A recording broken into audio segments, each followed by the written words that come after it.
I wanted to start this talk by referring to something that was mentioned in Rob's first talk, and that was the alpha bombs. Peter McCabe very kindly sent me an email and wrote the following. With the need for an area saturation weapon, one of the Air Force boffins, boss Peter Boyer, designed a very clever bouncing bomb known as Alpha Bomb that was also deployed from hoppers in the Canberra bomb bay, and 300 bombs were carried in a single load. The Alpha was essentially a hand grenade inside a hollow steel ball surrounded by super bouncy rubber balls. The bombs were dropped from the Canberra at 550 kilometers an hour at a 300-meter altitude and would hit the ground and then bounce back into the air. On striking the ground, the half-second delay fuse was initiated, and the fuse would ignite the explosive charge in the inner core at a height of about 5 meters above the ground. The effect of 300 alphas exploding in a rolling carpet of destruction was something to behold. The troops on the ground were initially puzzled by the thousands of small, multicolored rubber balls lying around in the drop zone. The alphas were not very good in mud or soft sand. But after that, that was the end of that bush trip, and then we headed back. We thought back to Salisbury, but as it turned out, we didn't go back to camp. We actually skirted around town down Salisbury Drive towards the west, and we went to Nkomo Barracks, and we refueled our convoy, and we headed on to Makuti the same day. So that was straight after that Matoka deployment, and we at Makuti orders were given, and the next day the whole convoy drove down the Zambesi escarpment past Marangora, which was the national park's gate entrance, and down the old narrow tar road. Remember the old narrow tar after the strip roads, then they had the narrow tar. And at Marangora, we actually teamed up with a Puki mine detection vehicle. So we followed him down the escarpment. When he got to the bottom of the escarpment, the road turned left towards the west. So we're right down in the bottom of the whole Zambesi Valley now, with the heat and the elephant and all the game.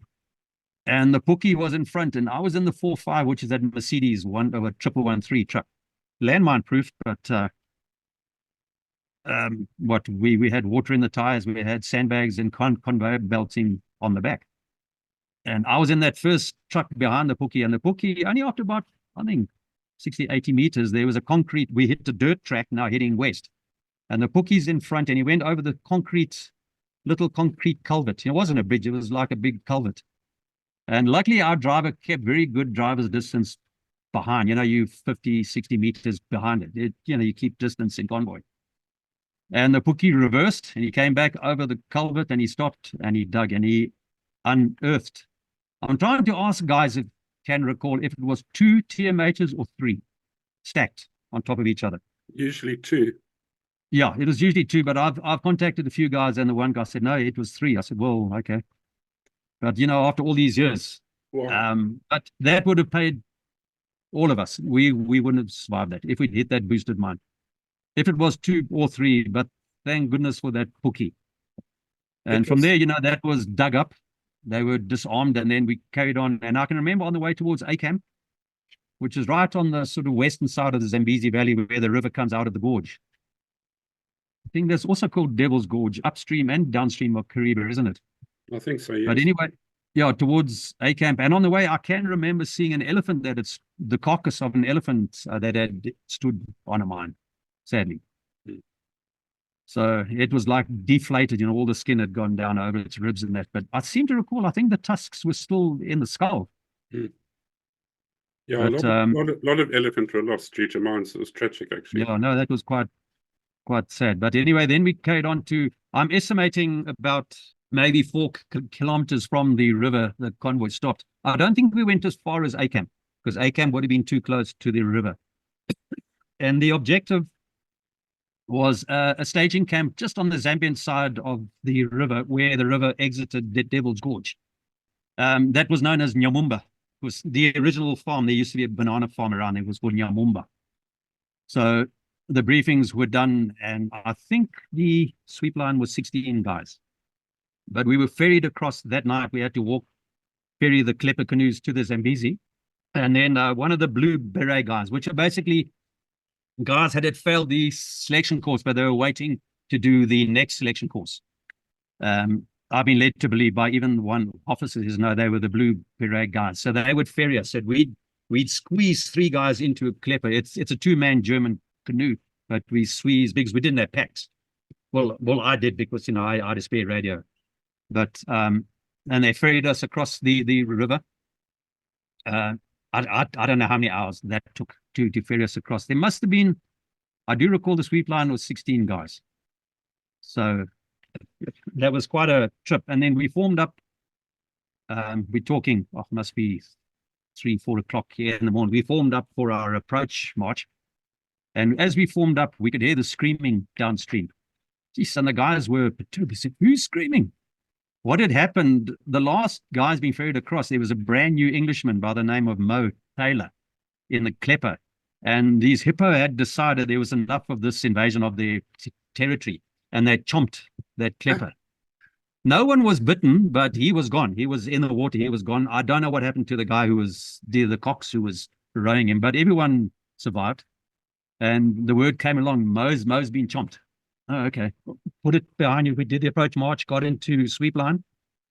Waited for not first light, but shooting light. And we silently approached this camp. And I was this time I'm on the left extreme with the riverbank on my left and all the reeds down beneath me. So which was a worry because I knew when the first shots fired, they're going to duck into the reeds. But anyway, we must have got to within about 40 meters of this camp. And it was still dark on the ground, but we called it shooting light. You don't go first light because you can't see your sights. So 16 guys, and I do recall there were 12 art amongst us. So there were 12 machine guns out of 16. And the officer on my right, Lieutenant Gibbison, the sweep line was quietly approaching this camp. It looked like they were sleeping still, but one guy came out of one of these bell tents and he relieved himself and he's shaking it out and he looked up and his eyes just got big. Well, that was the last thing that he ever saw. And that's when the whole sweep line opened up, and the sound was absolutely incredible. It sounded like an airstrike. But the guys swept through the camp, but in front of us was a 12.7 anti-aircraft gun in the pit. And we got into this pit, but by this time, the Alouette K car had arrived. Now, bearing in mind, we were just past first light, shooting light, so he's up in the sunlight, and we still on quite dark ground, and he started to orbit the K car pit. And my Lieutenant Gibbison was screaming into his radio, stop, stop, stop. That universal cry, don't shoot. And his radio wasn't working, and I had the spare in my pack. So I had to, in a flash and a blur, I had to drop that. And I had to scream, but I used to stutter a bit in those days. So it wasn't a very clear stop, stop, stop. I was going, stop, stop. But eventually I spoke to the tech back on the Rhodesian side. He was about to shoot. So we were lucky. We were very lucky because those 7 Squadron K car guys never missed.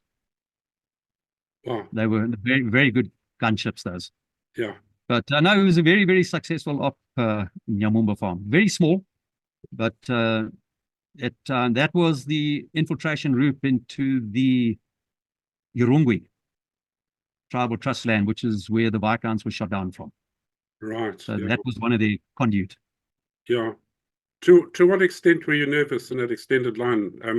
Rob, for guys who've never been in context, what were you feeling? It's the lead up, like waiting in the ambush or waiting to jump. All the nerves is there, but once it happens, you just calm. Your training just takes over. But I did say I was concerned about taking rounds from the reeds. But I mean, our guys were so effective, and the fire and movement, every alternative guy goes forward and down and fires, and the next guy comes past. It's so quick that they were swept through this camp in double quick time. We took a lot of fire. They were zipper, they were very, very well trained, and they were very good soldiers. We respected them a lot more than the Zandler troops.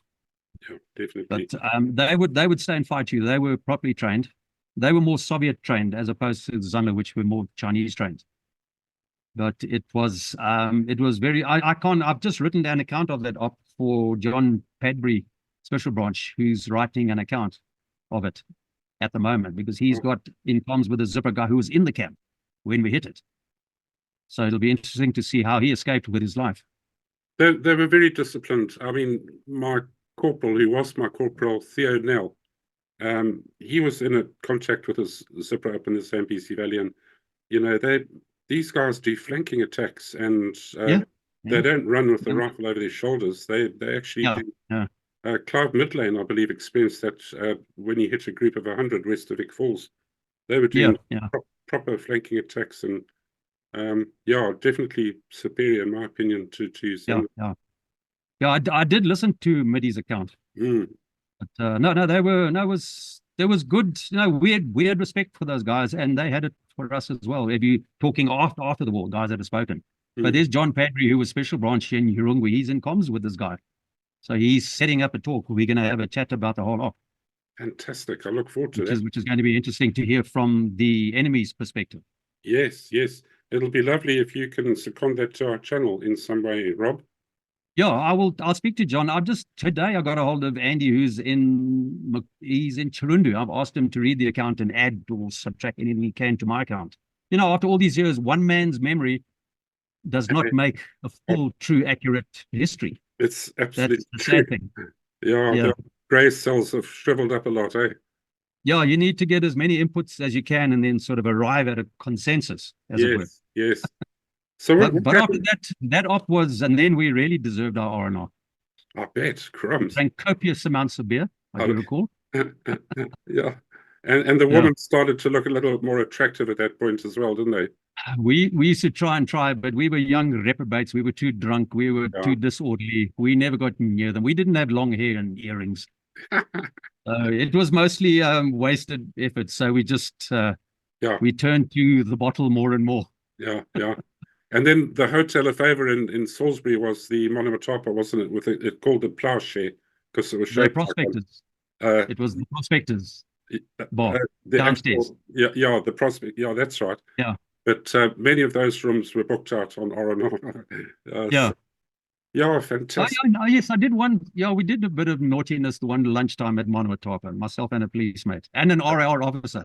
Disgusting. That was great. So we went back, and then from there, I think next stop we were deployed to the Russian front, down to the southeast. That's the longest, down to Malapati and Mabaluta. Yeah, Mabaluta, yeah. Yeah, so that was a long one, and they even called that last part, I think, from Rhodesia down, there was Ambush Alley.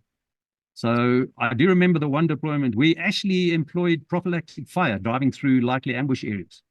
Yeah. We went through this copy area, and they gave orders, right, prophylactic fire. So we started shooting into likely ambush positions. And I've always believed that probably saved us, because I had a charmed life. I was never ambushed. I was never mined. But like that, not to denigrate, the territorial guys, but we didn't lie with our shirts off sunbathing. The guys had to be alert the whole time. Yeah. Weapons in hand. There was none of this lolling around. So I think a discerning terrorist will have a look and say, no, I'll get the next one. Yeah. The next bus. Yeah. Yeah. So then we deployed down to, that first time was Malapati. And I think that was about, that was November. That was before Dingo, before Chimoya. And we deployed I think the full deck, 24, 23 guys, we deployed on a 6-week ambush into the Gaza province in Mozambique. It was to mine and ambush. We had there was a big convoy of new recruits coming up, and one of them was a big civilian bus crammed full. So we jumped in at night, got to the road, set up the ambush. The early warning was to the northwest. I think it was Jan Kreiling, but he was compromised after a few days, so he had to skedaddle and come around to our eastern side. I'm not too sure, but I think he was compromised again. So, but we laid in the ambush. We put a track mine with a center blast at the same time, which would have done untold damage to that bus. But as it was, we were there, and I've spoken about heat. There's no water in the Gaza province. It's flat. There's no water, but there's torture because they're tree frogs. So at night, all you hear are frogs. And mosquitoes. and your mind associates frogs with water, which made your thirst even more, that was very, very, very torturous. Rob, what did But you we use? landed there. We couldn't have been there long because we were uplifted after about, must have been 6-7 days, and drove straight back to Salisbury, but not back to camp, straight back to New Serum. What radios did you carry? Was it the We standard? carried the TR-48, Yeah. which was your HF radio. I mean, you could radio from Rhodesia to London if you wanted. Yeah, you could. Yeah, and then the small means were no longer the A76, the A63s. We had the A76s. Mm. The TR-48 was Raquel. They came from South Africa. The A76s, I'm not too sure. I have a feeling they were Rhodesian made, I think they but were. I'm not sure. Yeah, the Yeah. A76 or the A73 were definitely Rhodesian. Yeah, they were VHF. Did you ever Yet have the to use? TR-48 was HF. That's right. Did you ever have Yeah. to use Morse code? Back Yeah, to that's all we used Morse on the code. Yeah. TR-48. Yeah, that was stable, the SAS. So we did, that was my very first course. That was, I can't remember. I think I still also did that in 77. So maybe after that, maybe I did signals course then. You know, it's hard to, I wish I'd kept a diary, but I didn't. We did signals and Morse. No, I did well. I got about 34, 35 words a minute. Wow, it's darn with good. Morse code. No, I love Morse code. It challenged me, and I really enjoyed it. Did you ever use the frequency hopping radios that the South Africans developed, which were No, they were more at the HQs in signals. You know, my brother, he was with the Intercept Squadron. Right. They were very secretive, very quiet place. Those guys used them, but we didn't have them. Not like down in the SADF. Even the basic guys had frequency hoppers. I believe. But, no, we said that, and we only used HF and only Morse code. We never used voice. Voice was only a small means. If you're talking to Telstar or to a sort of relay station up on a hill. But because of the ranges that we operated in, we could only use HF. On an ambush like that, if you could very quickly, very briefly give an overview of your planning for an op like that, is it something you would just look at on a map, or do you have a sand model, or what was your briefing for an op like that? Okay, you mean about deploying to do an ambush? No, there's no chance of doing, only for the set camper taps like Op Dingo, Chamoya or Makushi, they would do maps. But no, this is on the ground evaluation of the stick leaders. So they would go in there, look for a likely place where you can actually see down your road. And then they would deploy early warnings, maybe 500 meters, 1,000 meters away, to give you early warning with a VHF. But they would never speak. They would use a pressel switch. Right. So they would just, maybe the signal for Frelimo is 3 clicks. So they just press the pressel switch 3 times. Yeah. And they would notify the main killer group that they are targets. But otherwise, he would set it up. We normally initiated with the mine or an RPG-7 rocket.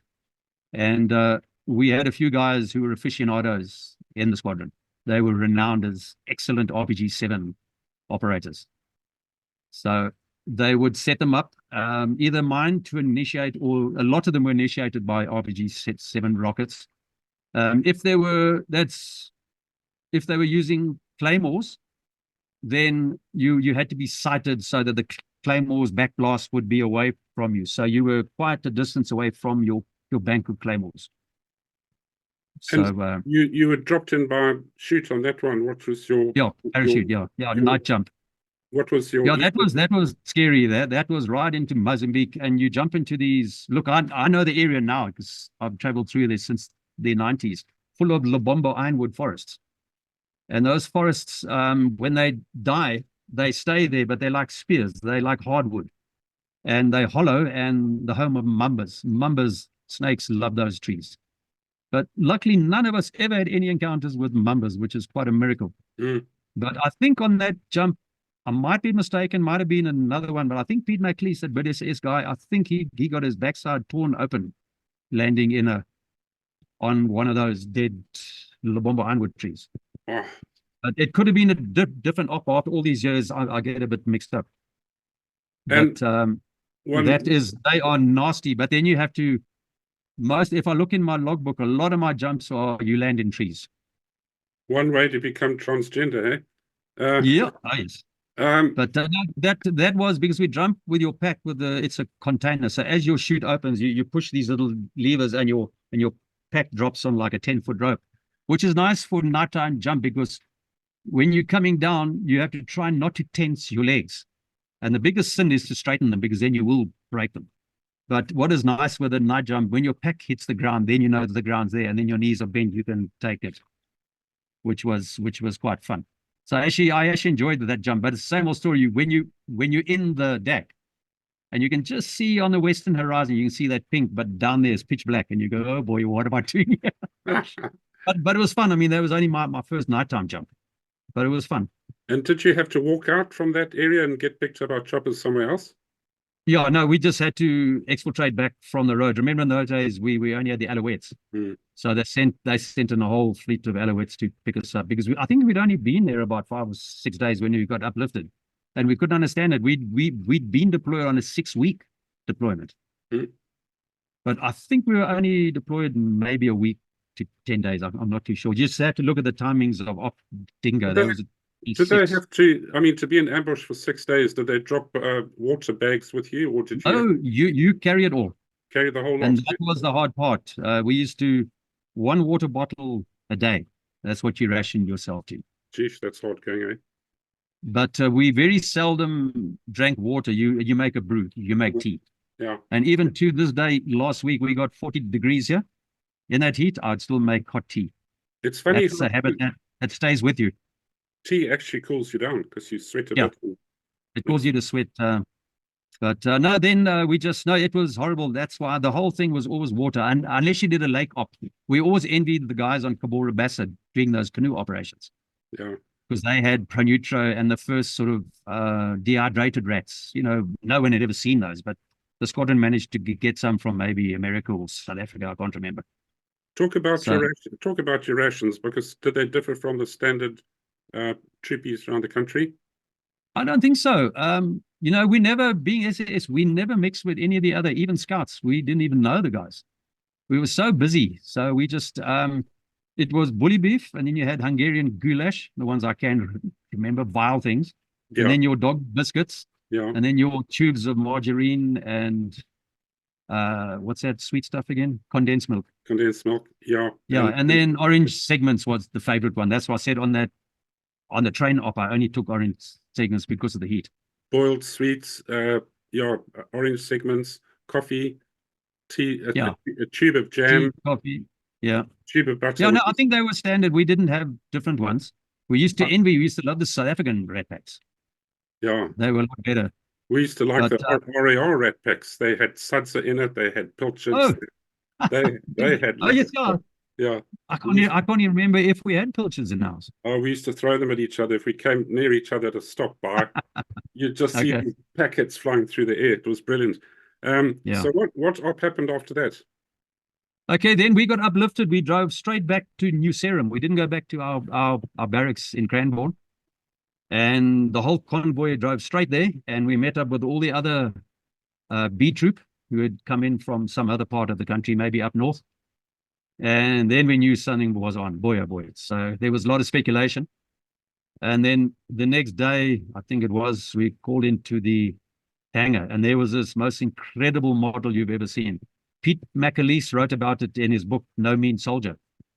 And, you know, with his, you know, he was in British SAS, he was in Aden, he was in all over the world. And we got briefed by our commanding officer, Brian Robinson, and Commodore Norman Walsh, the commander of the Air Force. And Pete McAleese wrote in his book, he says, the best ops orders he'd ever heard in his life. Wow. A detail for Op Dingo, which was Zulu 1 was Chimoyo, 80 k's into Mozambique, sort of east of Lake Alexander and north of the town of Chimoyo. Only about 30, 40 k's north of the town.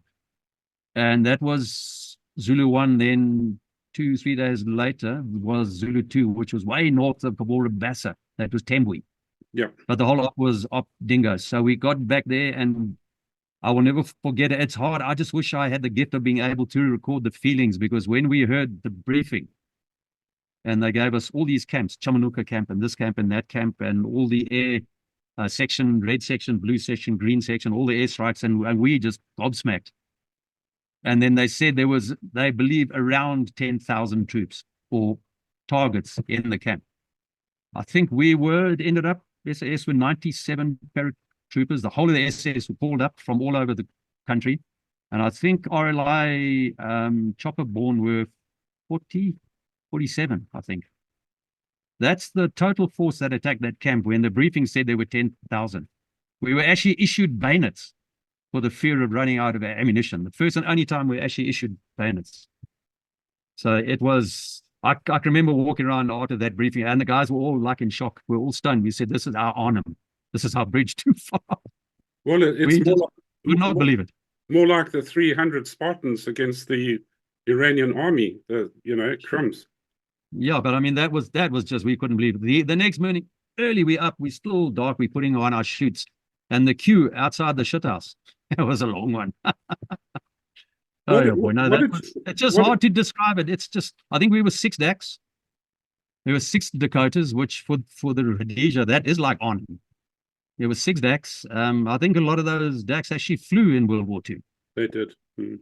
Yeah, and then we flew over, I can't remember the details, but we flew over. All the timings were so precise. And when the H hour came, I think we jumped at H+4, I think it was. So the hunter strikes, no, the Canberra strikes, and then hunters went in, and then we jumped, I think +4 or +8 minutes. But we jumped in like an L shape.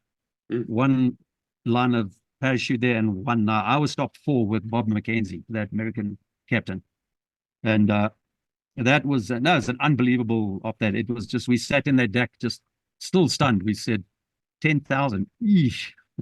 Tell us what we couldn't carry enough ammunition.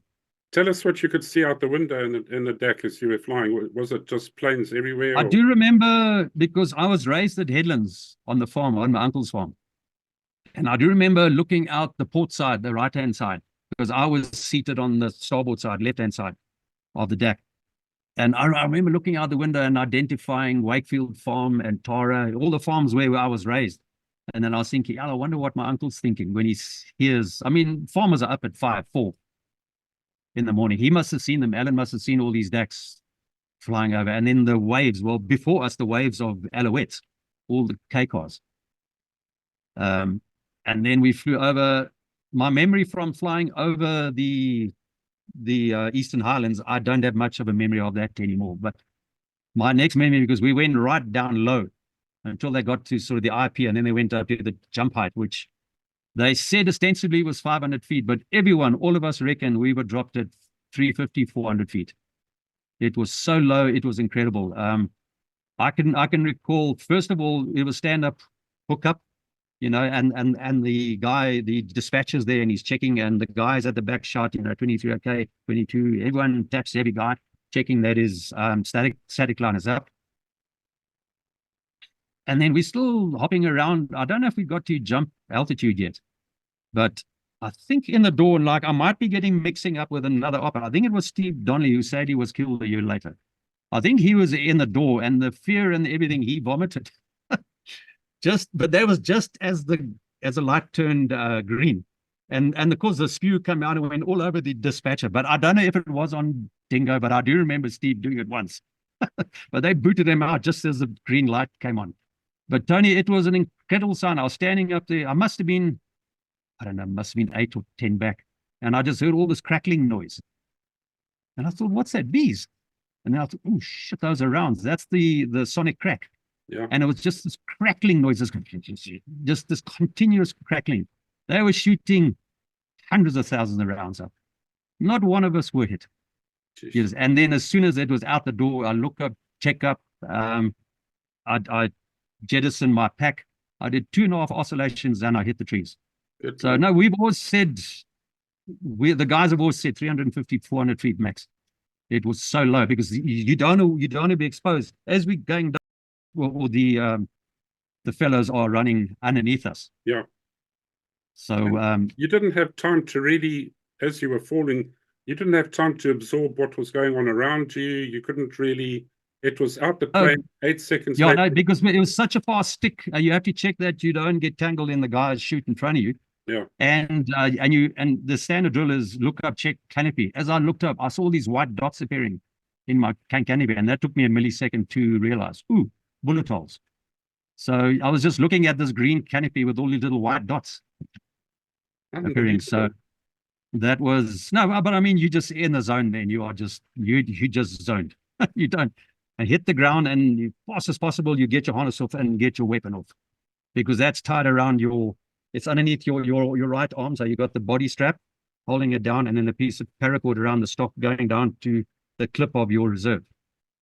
And that would, I mean, we're so good. You get that off in a millisecond. You just click, click, click, and it's off, and your weapon's there.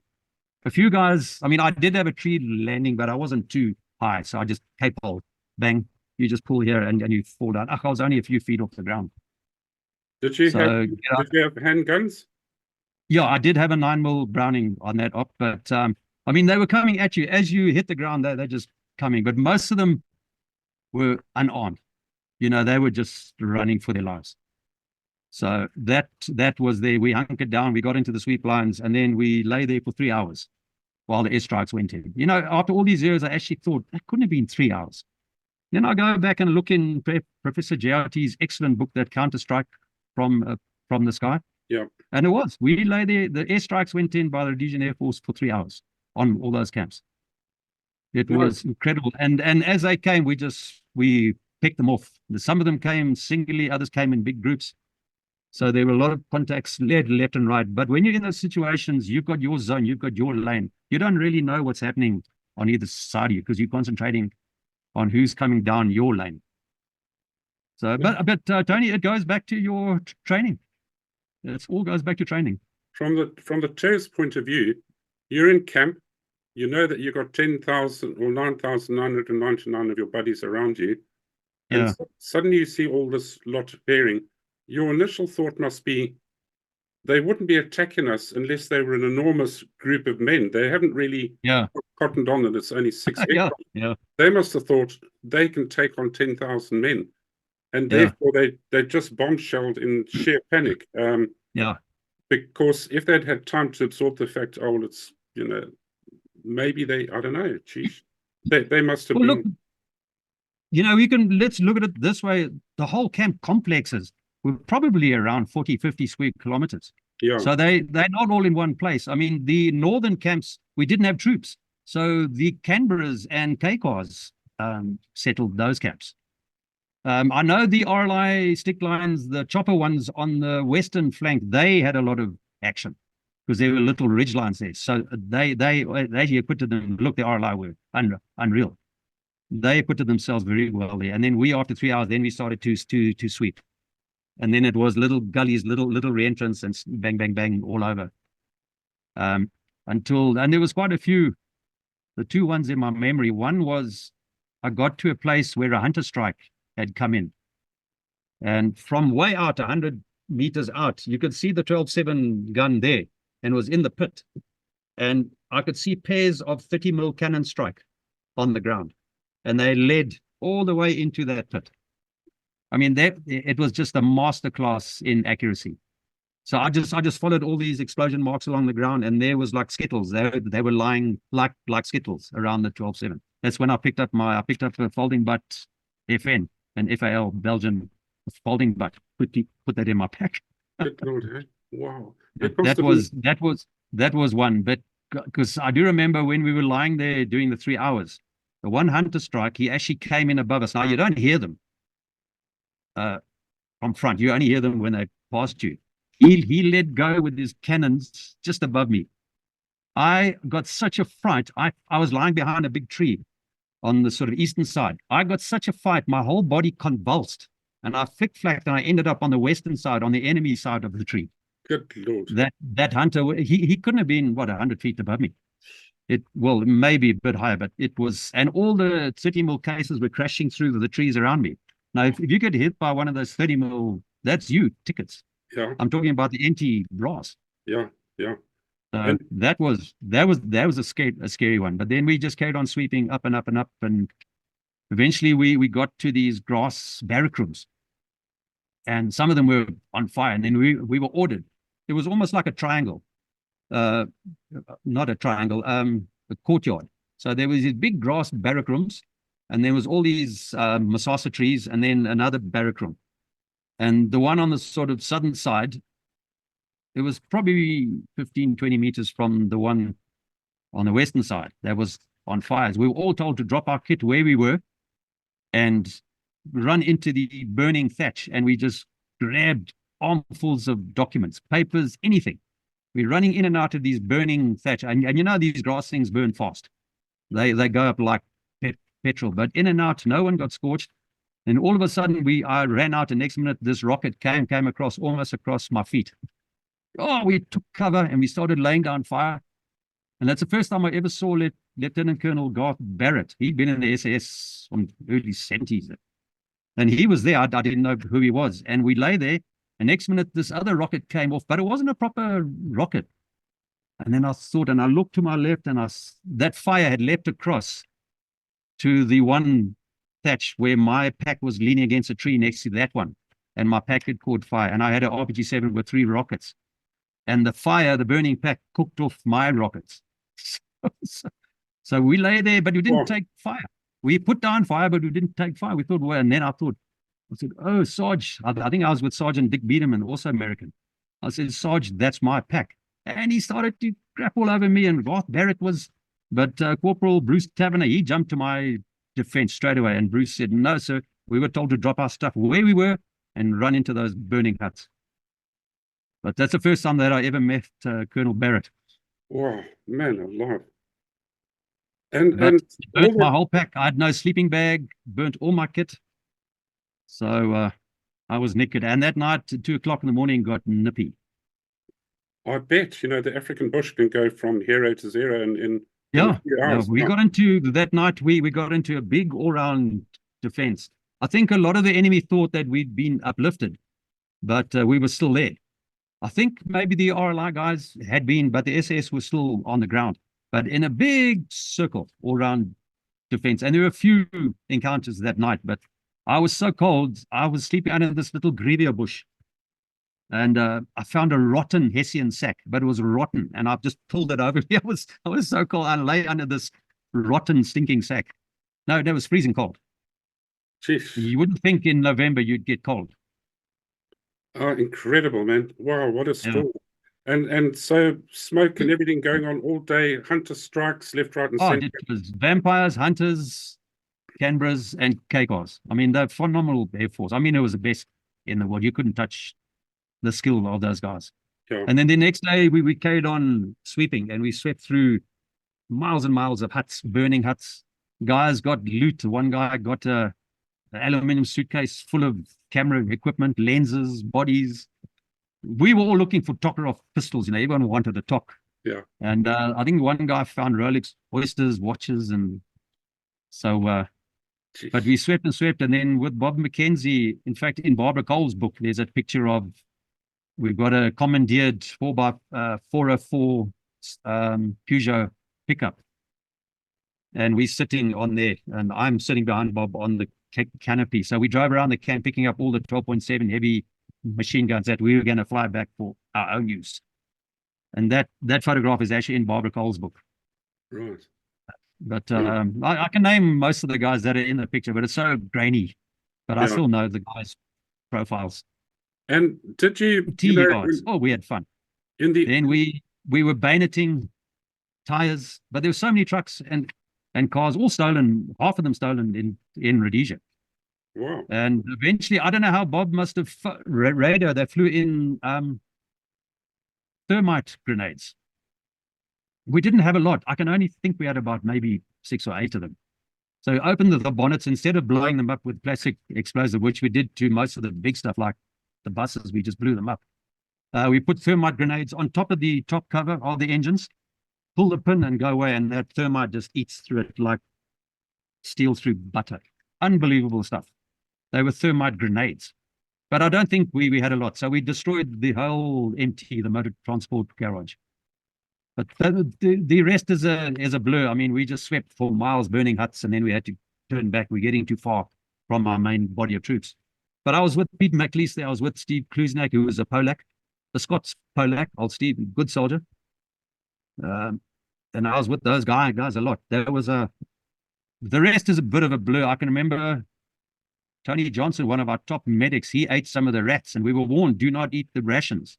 And he had to be uplifted. He got, I think, food poisoning from one of those Swedish. There were all these Swedish rations with all the Swedish pilchards and pickled stuff and that. And I think in the briefing, I'm not too sure, we were told not to touch anything. They warned us there might be bubonic plague. But we all said, nah, they just don't want us to loot. Was there any threat from Frelimo in that attack? No, they never reacted. It's typical. Okay, let's leave them. Yeah. No, they never reacted because they were being monitored by the hunters. And I believe it really was very disconcerting for Mugabe. He almost gave up the war after that attack. He was so reading after the war. Yeah, reading all these books, you just see how close we were. Yeah. To finalization, and the fact that we were victims of our own propaganda. What Squadron Leader Peter Bauer wrote about Josiah Tongagora was quite upsetting. That guy wanted to kick Mugabe out and take over and then amalgamate the forces over a 5-year period. Yeah. It was Tongagora, but Tongagora had him assassinated in Maputo, January Mugabe 80. did, yeah. Mugabe had him taken out. He had his usual accidental bus accident or whatever they used to. Yeah, Peter Bauer even names the assassin. He was an East German who specialized in vehicle accident assassinations. Good Lord. Peter Bauer even named him. But it was quite. It's just a pity that you just fall victim to your own propaganda during those years. But he was the right sort of man that we would have had instead of Mugabe. Would have been Tongagora. A totally different cup of tea, that guy. And getting out of that place, there was just massive convoys of helicopters taking everybody back. We flew back. I can't remember if we went to Lake Alexander or flown straight back to Grand Reef. Yeah. I can't remember where we went. But then we flew straight back to New Serum and we were confined there. We weren't allowed back. So, and then 2 days later, the same thing, but this time we flew way north of Kabora and jumped into Tembwe. But this time, I think we jumped at midday. And that I've got my logbook here. It's got the timings when we jumped. And that's back at the train. No, that's north of Kabora Bassa, way north, almost level with Malawi. Oh, I'm with you on that one. Yeah, okay. But I think it was about 180, 200 kilometers north of the Rhodesian border. Yeah. And what was the objective there? The same, another camp, not as big as Chimoya, but that was Zulu 2. So we jumped in, I think it was around midday. And but the numbers were not as much, and the success wasn't as good as Chimoya. But while we were there, aerial reconnaissance and a captive gave intelligence of another camp north of the camp that we'd been sweeping through, and we got choppered in there, and there we had a bit more action. That's when I learned from Peter McLeish under fire what a good soldier he was, and all those Brit soldiers, they were so good under fire.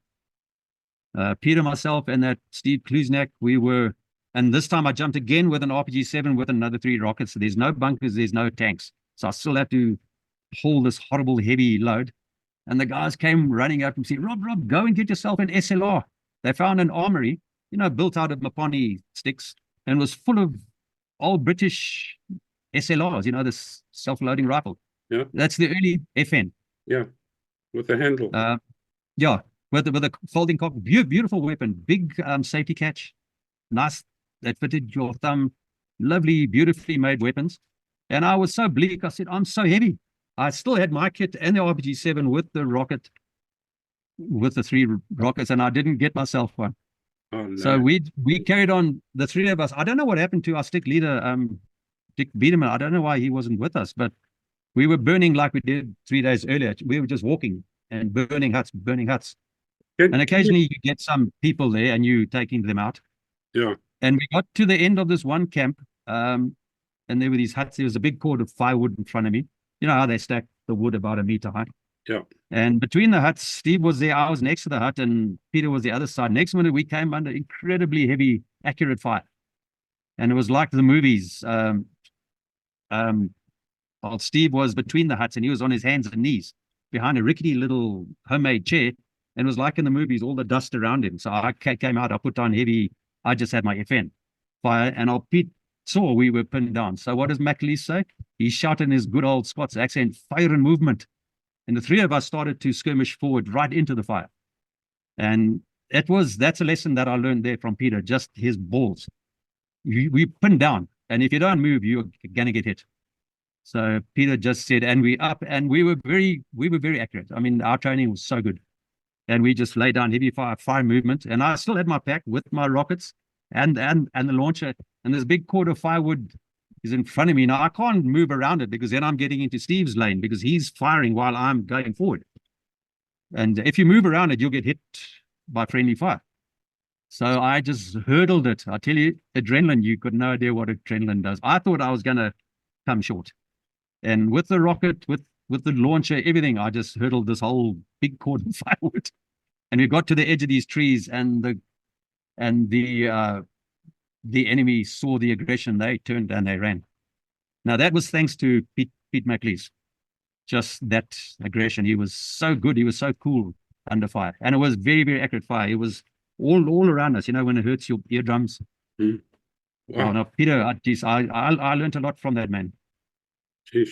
Very good soldier. Yeah. So the Brits were pretty good at fire and movement. Yeah. Look, all of us, our whole army tradition is based on the British format. Mm. Even the South Africans, as much as they would hate to admit it, it's all British based. All of it. The discipline, the formations, the standard operating procedures are all the same. Mm. I think that's what set the British Army apart from many other armies, was the discipline on the parade square. You just didn't, no sergeant or drill instructor would brook any crap. And that instilled you from that word go, that you've got to obey. And it goes back hundreds of years. The British, look, they got taught a lesson during the Second World War. Mm. But still, then they just went to those nefarious tactics, burning farms and starving them and imprisoning the women and children. Yeah. Was that your last op, Rob, or did you have any others after that? No, plenty. That was just the start of it. That was November 77. And then from there, where did we go? Okay, then we did R&R, obviously. And I can't remember where we deployed. I do remember going back to Mozambique. But on mine lane. So, and they were so boring, horrible ops. You're just there, you're hulking, heavy stuff, you're being covert, you have to make sure there's no locals picking up your spoor, and then you're laying mines, and then they send in resupply of mines. But at least when they would resupply you, they'd either drop it from, it wasn't often a DAC, it was normally an islander, and they'd drop you extra stuff, but the cook would put in tinsel, beautifully roasted chickens, and then they bring these big sausage bags of water. But those chickens were just manna from heaven. They were just unbelievable. So you've been in country for a few weeks, and then you get this beautiful roasted chicken, still warm. It's still in the tin foil. Marvelous. So we did a lot of those. So I can't, it's hard without keeping a diary. It's hard to get it in. But then I do remember around that time, I think I was still a troopie. We were at Grand Reef with the RLI, and just four of us under that Sergeant Major Pete Cole. He had Jerry Kalanga in his klepper. Then I had that American Dick Beadham and myself. So we were the one klepper, they were the other one, and we drove from Grand Reef all the way to the Vumba, down into the Burma Valley. Now the Burma Valley is where earlier I said that camp attack on Rambonai, when Bruce Burrell stood on that landmine. So, but the Burma Valley, if you know the Leopard Rock Hotel, very well. If you look down into that valley, that's the Burma Valley. Beautiful place. And then that river flows into Mozambique, into the Chicamba Real Dam. That massive dam just south of Chimoio. Yeah. So we deployed with RLI, and the officer in charge of the RLI stick was my stepbrother, Graham Murdoch. Oh, really? So Graham was I think a second or a full lieutenant there. I think he was in 2 command. I can't remember. But they were our porters, so we were very colonial. They were traipsing down because we didn't have packs. We just had little pack and our wedding, because we're canoeing now. And Graham, to this day, if I see him, we still joke about him having to be my porter. I was only a troopie. So we got into the Burma Valley, and a few k's from the Mozambican border, we deployed into this very flooding river through the reeds, which was that was quite a job because it was flooding. We're talking January, I think it was, and the river was pumping. And as you push the klepper in, it sweeps it downstream, and Sergeant Biederman is screaming at me to hold it steady. You know, you going against a raging stream. Anyway, we eventually got in at last night, we got into the canoes and we paddled towards the Mozambique. Now it's dark. We got across the border. If I seem to recall, it might have been just an old barbed wire fence, but it's high above you, strung across. That was the border. And then within I think a few hundred meters or a K, there was a bridge. Now we're expecting guards on the bridge. So I can't remember if there were some silhouette against the sky. It might be fanciful memories if I said there were. But we went underneath the bridge without incident, and that night, and then we just rode. Now it's flat water, and I measured it before. It was about 48 to 50 kilometers we did that night. And the rain came, and it was pouring with rain. And in the moonlight, you can see these massive granite mountains on the left-hand side, and you just canoe, and it's all upper body. And it doesn't look like that granite is moving, and you can't stop, because once you stop, you lose momentum. Yeah. Oh, I've never in my entire life been so physically exhausted as that night. So we canoed virtually very close to the dam wall, and then all the way up one of the big spurs to the Beira Umtali Road. On subsequent holidays, I've showed my son, you see that clump of bush there? We hid there for 2 days. Oh, wonderful. So we landed there, and very close it was a Frelimo. There was a tent there by a big lay-by. There was a Frelimo camp there. So they were within earshot of us. And my job was to stay behind and guard the LUP and the canoes. We tried to hide them as much as we could because there was no cover. It was just bare granite rocks. And the water came up to the granite rocks. And they're just these tiny little thickets of trees. So we had to hide the canoes and ourselves there. And that night, Pete Cole and Jerry went up to the road, and they climbed the phones and they tapped the phone lines. You know, we're talking in the old days now, right? So they actually put a recording device there. And I think we waited there for 2 days for the recorder to get full, if I'm not mistaken. I might be wrong. And then we had to exfiltrate the same way. But going back, it didn't pour with rain, because I've never ever experienced such fatigue as that first night. About 50 k's just rowing. Wow, that's a lot, and especially if it's into wind and stuff like that. Yeah, I don't recall. Yeah, there would have been a wind with the rain, but the rain was off-putting. But it was just physically, it was just mind-breaking. But we did it, and I'd like to go and sort of research and see if we did lie there to retrieve. And unfortunately, Pete's passed away. So it would have been nicer to have done these things before the guys start clocking out. Well, this is why I'm so keen to get people to come and do these talks, because we're all popular, you know, and I'm so keen to get our history done. I wish this would twig in people's minds, because you cannot believe how I fight behind the scenes to get people to come and talk on this channel. It's unbelievable. But luckily, I've been blessed with a good long term. Don't talk about short term. Yeah, that's shocking. Me too. Had it. I don't know what I had for breakfast. Yeah. But luckily I've been blessed, and I've also been very, very good with names. When Jonathan Pitaway brought about his first edition of SAS, The Men Speak, that pictorial one where everyone gives their own stories. Geez, that was 20 years ago. Myself and the late Jake Harper Arnold, we sat in the German club in Durban, and we just reeled off names. We said, no, Jake had that ability as well. So we put most of the names onto the photographs. And the guys down there, Mike Barnes, he was so major. He was in the audio room. Excellent guy. He can tell you a guy's force number, but he can't put a name to a face. Very strange. Amazing. Yeah. Barney could remember guys' numbers because he was in the audio room.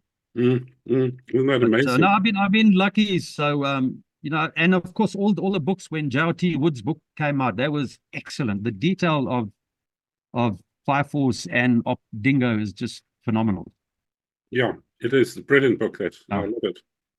I've even referred it to that US Army Ranger that was doing a study on Op Dingo, and he was so pleased when I put him onto that book, because he got all the details, all the air timings, all the the color sections, everything, timings, it's all there. Must have blown him away. Yeah, no, he was so impressed. He got 96% for his paper. Yeah, this is amazing. You know, I'm so Yeah. proud of my fellow Rhodesians. I really am, you know. Yeah. Guys of unbelievable character. Well, I tell you, Tony, the respect the US Army Rangers have for the Rhodesian SAS is actually embarrassing. Really, eh? What he told me, I actually start getting, as a South Afrikaans, I start getting very calm. Yeah. Because no, I tell you, they changed, and he sent me photographs. Their berets used to be black. They changed them to beige, to the fawn. Good Lord, eh? In honor of the Rhodesian SS. You cannot believe what those guys think about the way we operated in our small teams against the amount of enemy. Such a high honor. Good Lord, eh? Oh, no, it is. And I mean, they also attack divers. Then you heard that I did the attack diving course with the SA Navy. Oh, he was over the moon. Oh, He's brilliant. comparing stories, but their kit is something else. Yeah. What do you tell me how they deploy? And they deploy. But then we're digressing from our story. Are you talking about the South African Navy kit? No, I'm talking about the US Army Rangers, kit, which is the oldest American Special Forces unit. They were formed in World War II, the Rangers. Rob, I think because of the amount of time we've been going, which is 2.5 hours, I could go for 5 hours, but you know, what John will do is split this into 2, possibly even 3 talks. No, we can have another one because I'm only about halfway through. Yes, there's still so many ops. There's op carpet into Lusaka, all those ops, op tepid at the end. There's a lot of ops still. Oh, this is brilliant. All right, behind the scenes, we'll figure out another day to chat. But I can't thank you enough for this. This is what I've been looking for. I've been dying to get this type of talk on, and I just cannot thank you enough. The detail that you've gone into, like you said, off screen. Yeah, you like me. You're a bit pedantic. You want detail. You want grit. And you supplied it. It's been wonderful, wonderful. No, excellent. No, look, if you like it, I mean, I've got more detail on the other ops as I'm going up the ranks. I've got more detail, especially op carpet, the helicopter raid into Lusaka. Please. That was a good op. Please. Op tepid, I was on that one on the first patrols. There's a lot of detail left. This is absolutely awesome. I can't thank you enough for coming on board, Rob. Really, thank you very, very, very much. So we're going to end it here. This talk will definitely be split into 2. So when we come back, we'll be looking at episodes 3 and 4 from another double talk, I think. Thing is, I must be careful. You must tell me if I've waffled a bit. We don't want to bore the listeners. No, there's no boredom in this. Even the training, a lot of guys. Well, you know, I'm not SAS. I never experienced the things you did. So even I'm very interested in what you've done. It's and foreign. The Americans love all of this, and so do many Brits and Aussies and all that. I believe so. Yeah. I know the Americans are very. They still use us as case studies. Yeah. Rhodesian tactics. I mean, look at the RLI. No one will ever beat their records. No, I've got an American mate. They've actually formed their own headquarters with about 20 guys, and they go out and do skirmishings with live bullets and with FNs. You know? Yeah, okay. Look, I still love mine. I was talking to Kevin Pott earlier. I've still got my foresight from my FN. I've got it here now after all these years. When we handed in the weapon, I was so upset. I didn't take a decent picture of it. That one I've got of me, that's all yellowy. Yeah. I'd hand painted that like Vietnam tiger stripe. Very small little lines. But my sight, I took it to Brian Wilson, who's my good mate in the police armory. And Brian turned it down to a ball head. Because, you know, a standard FN at 100 meters, that's a gun pole. Yeah. And you block out a man. Yeah. But he turned it so thin, oh man, you couldn't miss. Yeah, brilliant. No, I've still got it here. I've always kept it. Oh, yes. But you can use it as a toothpick, eh? No, one day I'll get an FN. A mate in town has got a gun shop. He's got his own FN, and I picked it up the other day. Boy, the weight. Yeah. Because I'm used to. I've had for 30 years. I've had a Mini 14, which is a lot lighter, and it's a folding stock. So you know it's very light. It's a 223. I'm just going from memory here. I know everybody under the moon will correct me, but I think FN with the full mag was 24 pounds. It wasn't a chicken shit sort of weapon. Something around the. What I can do, Tony, for the next talk, I've still got all my training manuals here. I had hour-long calls with a student in Budapest who was writing, he's doing a paper on special forces training. So I've sent him a lot of stuff. Wow. And I've got all the weights. I sent him orders cards. I've got everything still. We'll So, tap back into that. Yeah. Okay. yeah, if you need, I mean, I can get those weights. Like I was thinking I must get the weights of those mines. Yes, do that. I mean, this is all good historical evidence. It's Yeah. excellent. Well, SAS, we use mines made in Pretoria at the CSIR. We call them chocolate cakes. Yeah. And they were plastic, and they looked like a beautiful chocolate cake. But Yeah. they were heavier than the TMA 57s, the TMHs, and then the TMB was that Bakelite one, that sort of reddish Bakelite. The South So African these ones chocolate cakes, were yeah, like these chocolate dark cakes, brown. yeah, they looked like a chocolate cake. Yeah. But we had version 1, version 2. We lost, I think, Nick Barber and who's the other guy blown up laying it. Oh dear. Oh, that's the other story which I can tell you. I was laying in Zambia one night and I pulled the pin and it went off. But that was version 2 or 3 where you put the det in after you pulled the pin. Version 1, the ones that blew up Nick Barber, it's remember 4, 5, 6 pull, pressure, release switches. So it's a number 6 switch. We had them on Chinese TNT bars. You put them on, you lay it, you put your hand down, you pull the pin. And if the base is not firm enough, it's going to go off, and that's what killed Nick Barber. And we lost, must be 5, 6 guys laying mines. Good Lord. But that one of mine was in Zambia at night, and it was a modern version of the chocolate cake where you pull the pin first, then you put in the det.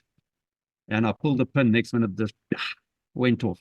Oh, and the hut was only like 15 meters away. It was freezing cold on top of the Zambian escarpment, and there was all this muttering inside the hut. And the door opened and his head came out, and discretion being the better part of valor. Oh, he didn't like the cold. He closed the door.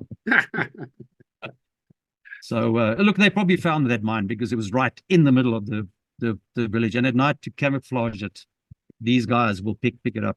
Oh, they're incredible. Yeah, they'll pick it up straight away. Well, on that humorous note, we'll end here. I just want to say thank you very, very much for coming to talk on this channel.